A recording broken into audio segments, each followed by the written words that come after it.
तो दोस्तों नमस्कार, मैं हूं अनिल और रेसलिंग सुपर धमाल में आपका स्वागत है। तो दोस्तों रोमन रेंस डब्ल्यूडब्ल्यूई में सेथ रॉलिंस और सीएम पंक के साथ दुश्मनी की शुरुआत कर चुके हैं और आपको बता दें कि डब्ल्यूडब्ल्यूई शायद रेसलमेनिया में रोमन रेंस का सेथ रॉलिंस और सीएम पंक के खिलाफ ट्रिपल थ्रेट मुकाबला कराना चाहती है। देखा जाए तो अभी रेसलमेनिया 41 में लगभग एक महीने का समय बचा हुआ है और इसी वजह से सवाल खड़ा होता है कि क्या रोमन रेंस रेसलमेनिया के बिल्डअप के दौरान मैच लड़ते हुए दिखाई देंगे। इसलिए इस वीडियो में हम ऐसे 3 बड़े कारणों का जिक्र करने वाले हैं कि क्यों रोमन रेंस को डब्ल्यूडब्ल्यूई रेसलमेनिया 41 से पहले कोई भी मुकाबला नहीं लड़ना चाहिए। इसलिए वीडियो के अंत तक बने रहें और अगर आप चैनल पर नए हैं सब्सक्राइब करने के बाद ऑल पर क्लिक करें क्योंकि ये फ्री है दोस्तों और यहाँ आपको हर प्रकार की रेसलिंग जगत से जुड़ी हुई तमाम जानकारी मिलती है और मिलती रहेंगी। इसलिए वीडियो को लाइक करें, शेयर करें, सब्सक्राइब करने के बाद ऑल पर क्लिक जरूर करें। तो बात करेंगे सबसे पहले कारण का। रोमन रेंस डब्ल्यूडब्ल्यूई में 2025 में पहले ही 2 बड़े मुकाबले लड़ चुके हैं। यह है पहला कारण। दोस्तों रोमन रेंस ने रॉ नेटफ्लिक्स प्रीमियर पर सोलो सिकोआ के खिलाफ ट्राइबल कॉम्बैट मुकाबला लड़ा था और वो ये मुकाबला जीतकर उला फाला हासिल करने में कामयाब रहे थे।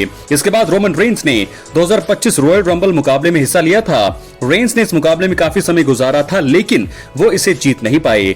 देखा जाए तो रोमन रेंस पार्ट टाइमर हैं और इस हिसाब से उन्होंने अभी तक 2025 से में जो है पूरे पर्याप्त मुकाबले लड़े नहीं है और यही कारण है कि रोमन रेंस को रेसलमेनिया से पहले कोई रैंडम मुकाबला लड़ने की जरूरत नहीं है। ये था पहला कारण। और दोस्तों अब हम बात करेंगे दूसरे कारण की। रोमन रेंस के रेसलमेनिया 41 में होने वाले संभावित मुकाबले में दर्शकों की दिलचस्पी बढ़ जाएगी। जी हां, रोमन रेंस मौजूदा समय में डब्ल्यूडब्ल्यूई के सबसे बड़े सुपरस्टार्स में से एक बन चुके हैं। रोमन के मैच काफी ज्यादा खास होते हैं, इसलिए उनके मुकाबले का दर्शकों को बेसब्री से इंतजार भी रहता है और यही कारण है कि डब्ल्यूडब्ल्यूई को रोमन रेंस का रेसलमेनिया से पहले मैच नहीं करा के फैंस को इंतजार कराना चाहिए। इससे क्या होगा दोस्तों कि इससे दर्शकों के मन में ट्राइबल चीफ के ग्रैंडेस्ट स्टेज पर होने वाले मुकाबले को लेकर एक्साइटमेंट बढ़ेगी और वैसे भी रोमन रेंस एक ऐसे सुपरस्टार हैं जिन्हें रेसलमेनिया को हाइप करने के लिए मैच लड़ने की जरूरत भी नहीं है, बल्कि वो केवल अपनी उपस्थिति से इसका रोमांच बढ़ाने में काफी ज्यादा हेल्प कर सकते हैं। तो यह था दूसरा कारण। बात करेंगे हम तीसरे कारण की। रोमन रेंस के रेसलमेनिया से पहले मैच लड़ने से पहले उनके चोटिल होने का खतरा भी बढ़ सकता है क्योंकि आप सबको पता होगा कि जैसा कि हमने पहले भी बताया कि रोमन रेंस का रेसलमेनिया में रॉलिंस और पंक के खिलाफ ट्रिपल थ्रेट मुकाबला हो सकता है। देखा जाए तो रोमन की सेथ रॉलिंस और पंक के साथ दुश्मनी अब हिंसक मोड़ ले चुकी है। इसी वजह से रेसलमेनिया 41 तक इन तीनों सुपरस्टार्स के बीच नियमित रूप से ब्रॉल होने की उम्मीद अब लग रही है क्योंकि रेसलमेनिया 41 से जब जब ये तीनों आपस में आएंगे, एक दूसरे का सामना करेंगे तो ब्रॉल होता रहेगा। और ऐसा देखा जाए तो इससे जो है अगर रोमन रेंस ब्रॉल के साथ साथ मैच भी लड़ते हुए दिखाई देते हैं तो इससे उनके चोटिल होने का खतरा जो है बढ़ जाएगा। देखा जाए तो ट्राइबल चीफ के चोटिल होने से रेसलमेनिया को तगड़ा झटका लग सकता है और इसलिए डब्ल्यूडब्ल्यूई को रेसलमेनिया से पहले रोमन रेंस का मैच करा के जोखिम बिल्कुल भी नहीं लेना चाहिए। इसलिए दोस्तों मैंने 3 बड़े कारण आपको बता दिए हैं कि क्यों यहाँ पर डब्ल्यूडब्ल्यूई को अब कोई भी सिंगल मुकाबला बुक नहीं करना चाहिए रोमन रेंस का, सिर्फ रेसलमेनिया 41 तक। रेसलमेनिया 41 में उनका बड़ा मुकाबला होगा, उससे पहले जो है वो बिल्कुल भी हम नहीं चाहेंगे कि वो चोटिल हो जाए या फिर जो है अगर वो लड़ते भी हैं तो भी जो लोग हैं, जो फैंस हैं, उनके एक्साइटमेंट बहुत ज्यादा कम होगी। तो ऐसे में रोमन रेंस को अब हम सभी रेसलमेनिया 41 के मेन इवेंट में देखना चाहते हैं। तो ऐसे में 3 बड़े कारण तो मैंने आपको बता दिए हैं, लेकिन एक और चीज मुझे लग रही है जो आपको बतानी चाहिए। इससे पिछली वीडियो में मैंने जिक्र किया कि स्मैकडाउन में किस प्रकार यहां पर पॉल हेमन जो है टर्न कर सकते हैं रोमन के ऊपर और वो सीएम पंक को ज्वाइन कर सकते हैं। और ऐसा इसलिए भी क्योंकि रेसलमेनिया 41 को लेकर के हाइप और ज्यादा बढ़ेगी। जैसा हमने जॉन सीना को देखा, अगर वो चाहते तो रेसलमेनिया 41 में भी जॉन सीना का हील टर्न करा सकते थे, जो कि एक प्लान था, लेकिन एकदम अचानक जो चीजें हुई उससे जो है अब रेसलमेनिया 41 की हाइप काफी ज्यादा बढ़ चुकी है।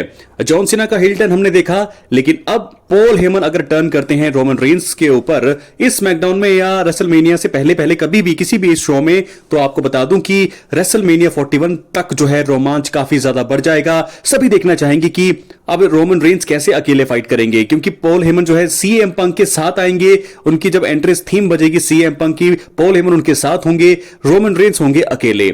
इस माहौल में रोमन रेंस को सबसे ज्यादा सपोर्ट मिलेगा, दर्शकों का एक्साइटमेंट बहुत ज्यादा बढ़ेगी इस मैच की। और मैं आपको बता दूं कि बहुत ही ज्यादा रोचक होगा जब जो है पॉल हेमन जो है अगर पहले टर्न करते हैं रोमन रेंस के ऊपर, क्योंकि वहीं आपको बता दें दोस्तों इससे जो है फायदा सबसे ज्यादा डब्ल्यूडब्ल्यूई को है। रोमन रेंस को तो है ही, लेकिन डब्ल्यूडब्ल्यूई को सबसे ज्यादा फायदा है। तो ऐसे में अगर रेसलमेनिया 41 में सभी जो एक कयास लगा रहे थे, अफवाहें जो आ रही थी कि पॉल हेमन रेसलमेनिया 41 में यहां पर बिट्रेल कर सकते हैं या धोखा दे सकते हैं रोमन रेंस को, लेकिन अगर दोस्तों ये चीज हमें रेसलमेनिया 41 से पहले होते हुए दिखाई देती है तो इससे जो है रेसलमेनिया की हाइप बढ़ेगी और टिकटें जो है, क्योंकि जितने ज्यादा दर्शक यहां पर होंगे, जितने ज्यादा व्यूज यहां पर कंपनी को मिलेंगे, बहुत ज्यादा फायदा होने वाला है उनकी सेल्स को। और रोमन रेंस एक ऐसे सुपरस्टार हैं जो अकेले दम पर रेसलमेनिया के लिए जो है लोगों को खींच सकते हैं, ज्यादा से ज्यादा दर्शक उनके मैच के लिए आ सकते हैं। और अगर ऐसे में वो अकेले होंगे तो दर्शकों की संख्या और भी ज्यादा बढ़ती हुई हमें नजर आएगी। तो ये चीजें मुझे लगता है कि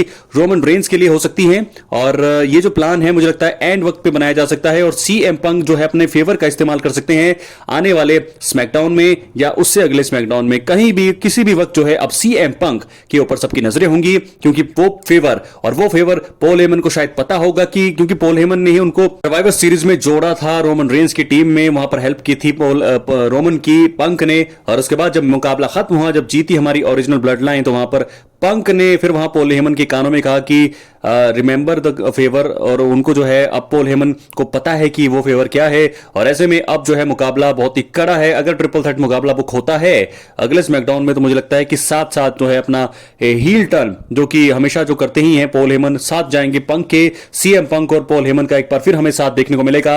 और ऐसा कई बार जो है पिछले कई एपिसोड्स में टीज किया जा चुका है कि पॉल हेमन जो है सीएम पंक के साथ जाने वाले हैं। एक बार फिर से रोमन रेंस के लिए क्या होगा, रोमन रेंस के लिए मुसीबतें खड़ी हो जाएगी, क्योंकि पॉल हेमन की वजह से ही रोमन रेंस का जो किरदार है ट्राइबल चीफ का बहुत ही ज्यादा घातक सिद्ध हुआ है, सफल हुआ है। लेकिन अब अगर वो सीएम पंक के साथ जुड़ेंगे तो ऐसे में रोमन रेंस को लोकप्रियता बहुत ज्यादा होगी, रोमन रेंस की फिर से वो बेबी फेस और ज्यादा बड़े बेबी फेस होंगे, जैसे कि हम कोडी रोड्स के साथ देख रहे हैं। जॉन सीना हील बन गए अचानक से, क्योंकि दोनों जो है अगर आपको बता दूं दोनों ही अगर बेबी फेस होकर रेसलमेनिया में लड़ते तो अच्छा नहीं दिखता, इसलिए जॉन सीना को हील बनाया गया। और अब जो है बारी है सीएम पंक की, बारी है अब पॉल हेमन की, क्योंकि अगर साथ साथ पॉल हेमन टर्न करते हैं सीएम पंक के साथ तो सीएम पंक का भी हील टर्न हो जाएगा, ये तो आप कंफर्म मानिए। तो ऐसे में Roman Reigns versus CM Punk versus Seth Rollins से ज्यादा ये मुकाबला पंक वर्सेस रोमन रेंस का हो जाएगा।